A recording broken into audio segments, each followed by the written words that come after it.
그리고 전공 수업은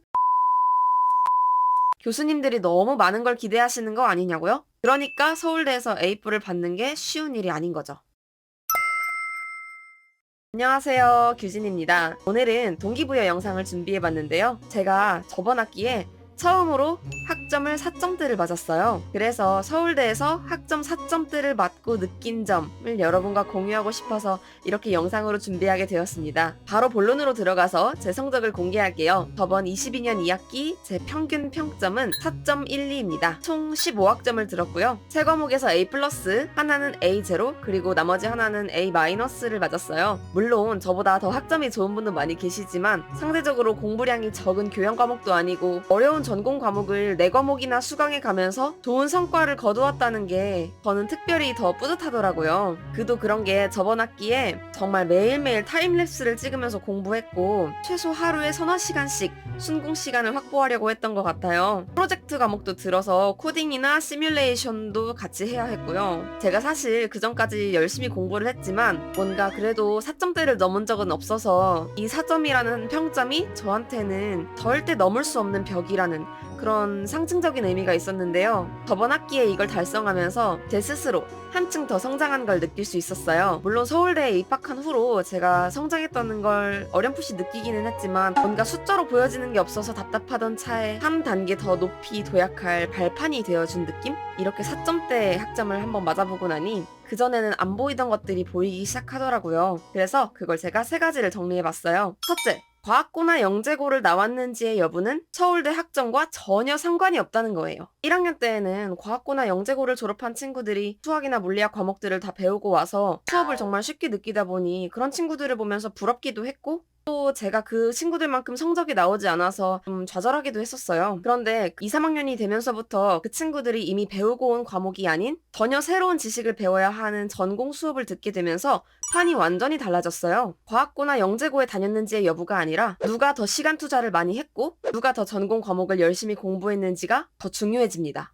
영재고, 과학고에서 도움을 받을 수 있는 과목들은 1학년 때 배우는 수학과 과학 교양 등등 일부에 불과해요. 졸업하기 위해 전공 학점을 60학점 이상 들어야 한다는 점을 생각해보면 전공 과목에서 얼마나 좋은 성적을 받는지가 더 중요한 거죠. 물론 고등학교 때 미리 선행학습한 지식으로 일찍부터 좋은 성적을 얻고 그렇게 쌓은 높은 자존감을 바탕으로 더 열심히 하는 친구들도 있어요. 과학고 나와봤자 공부 못한더라 이런 이야기가 아니라 출신 고등학교는 전혀 상관이 없다라는 얘기입니다. 혹시라도 제 영상을 보시는 고등학생분들이 있다면 원하는 고등학교에 진학했든 진학하지 않았든 대학에서는 제 2의 인생이 시작한다고 생각하고 출신 고등학교 때문에 스트레스를 받지는 않으셨으면 좋겠어요. 둘째로 학점을 어떻게 해야 잘 받을 수 있는지 이제는 어느 정도 안다고 말할 수 있게 되더라고요. 공부를 할 때는 저도 물론 이렇게 하는 게 맞나? 이런 불확실함이 있었지만 돌이켜보니 사실 그게 맞았던 거죠. 학점을 잘 맞는 법에 관해 얘기하자면 또 이건 교양이냐 전공이냐 프로젝트 수업이냐 이론 수업이냐에 따라 접근법이 좀 다를 것 같은데요. 나름 제가 깨달은 걸 말씀드려보자면 먼저 교양 수업의 경우 비교적 그 분야의 배경 지식이 없는 비슷비슷한 수준의 학부생들이 배우는 거다 보니 폭넓은 주제를 얕게 다루곤 하잖아요. 그러다 보니 교수님들께서도 항상 수업에서 깊은 영역까지 다룰 수 없다는 점을 아쉬워하시는 것 같아요. 그래서 과제든 시험이든 수업에서 접한 주제 중 하나를 깊게 접근해서 나만의 독창성을 보이는 게 중요하더라고요. 특히 interdisciplinary라고 하죠. 자신의 전공 분야와 연계시켜서 해당 과목에서 배우는 개념을 재해석한다던가 그런 간학문적인 아이디어를 도출하는 걸 좋게 보시는 것 같아요. 그리고 전공 수업은 일단 시간 투자를 정말 많이 해야 되더라고요. 이 한마디가 정말 전부인 것 같아요. 사실 전공 과목이 곧 미래의 나의 경쟁력이 된다고 생각하면 수업에서 배운 것들을 그냥 이해하고 넘어가는 데에서 그치면 안 돼요. 수업에서 소개된 이 내용은 어떤 맥락에서 나오게 되었을까? 이걸 더 잘 설명하는 방법은 무엇일까? 전공책에 나온 이 설명의 의미는 과연 이것뿐일까? 여기에 더 함축된 의미는 없을까? 이런 식으로 그 강의 내용이 구성된 맥락까지 파악하려고 하다 보면 정말 그 분야에 관한 지식과 통찰을 얻을 수 있고 성적 측면에서도 좋은 결과가 나오더라고요. 어떤 개념 A를 아는 데에서 그치지 말고 A가 이 학문에서 왜 중요한지까지 알아야 하는 거예요. 이런 것까지 전부 파악하려면 당연히 수업 외적으로도 많은 자료를 찾아보면서 공부해야 하죠. 교수님들이 너무 많은 걸 기대하시는 거 아니냐고요? 그러니까 서울대에서 A뿔을 받는 게 쉬운 일이 아닌 거죠. A뿔을 받을 정도까지 공부하는 건 정말 힘들지만 그만큼 나의 미래의 경쟁력도 높아지는 거니까 그렇게 공부해볼 만한 가치가 있는 것 같아요. 마지막으로 저는 제 낮은 성적을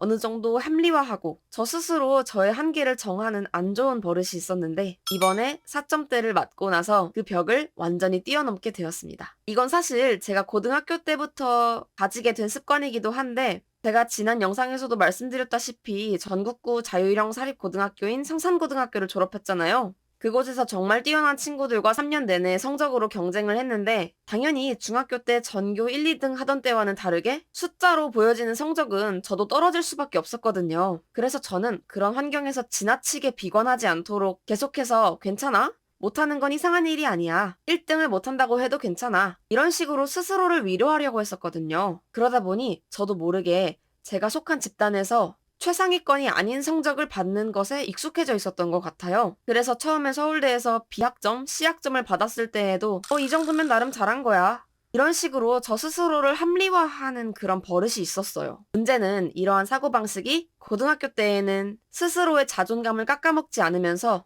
제가 더 앞으로 나아갈 수 있도록 해준 좋은 방법이었지만 대학에서는 거기까지 이어지지 않았던 거예요. 그리고 대학에는 학업 말고도 정말 다양한 활동이 많이 있잖아요. 저는 그때 동아리 활동 같은 것에서 저의 대학 생활의 의미를 찾았기 때문에 학점이 낮은 것 정도는 괜찮다고 생각했어요. 그런데 제가 교환학생을 신청하면서 학점 때문에 원하는 국가에 원하는 학교를 가지 못할 수도 있겠구나라는 생각을 처음으로 해봤고 제가 살면서 앞으로 하려고 하는 일에 적어도 제 전공 지식이 부족한 게 걸림돌이 되면 안 되겠다는 생각이 들었어요. 그래서 교환학생을 다녀오고 나서부터 공부를 정말 열심히 하기 시작했고 돌아와서 이제 두 번째 학기부터 평점 4.12를 맞은 거예요. 이렇게 제가 정한 한계를 뛰어넘을 수 있다는 걸 한번 알게 되고 나니까 합리화하는 버릇이 자연스럽게 없어지더라고요. 제가 1, 2학년 때 만족할 만한 성적을 받지 못한 건 절대 어쩔 수 없는 일이 아니었고 저도 당연히 좋은 성적을 받을 수 있었는데 흥미와 의지가 부족했던 거였더라고요. 왜냐면 그때의 저와 지금의 저는 공부량부터 엄청난 차이가 나요. 저번 학기의 경우 하루에 4, 5시간씩 과제를 하고 추가 공부를 하고 한 학기 내내 A4 한 권을 다 써가면서 문제를 풀었는데 누구라도 저처럼 공부했다면 좋은 성적을 받을 수 있었을 거예요. 그렇다고 해서 제가 그때의 제 모습을 후회하는 건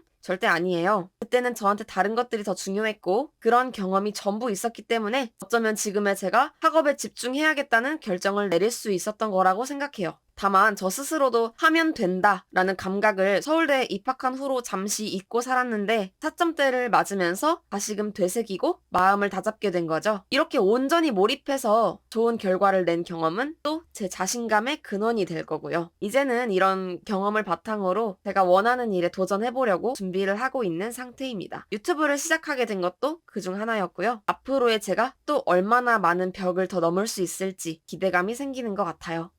네, 여기까지가 서울대에서 학점 4점대를 찍고 제가 느낀 3가지 깨달음이었습니다. 여러분도 어쩌면 스스로 한계를 정하고 계셨던 건 아닌지 생각해 보시고 한 번은 정말 독하게 노력해서 그 벽을 스스로 넘는 그런 경험을 해보셨으면 좋겠어요. 제가 이렇게 성적을 올릴 수 있었던 비결에 관해서도 에이뿔 특강 이런 이름의 시리즈 컨텐츠로 제작해 보려고 합니다. 제 영상이 도움이 되셨다면 좋아요와 구독 그리고 알람 설정까지 꼭 부탁드려요.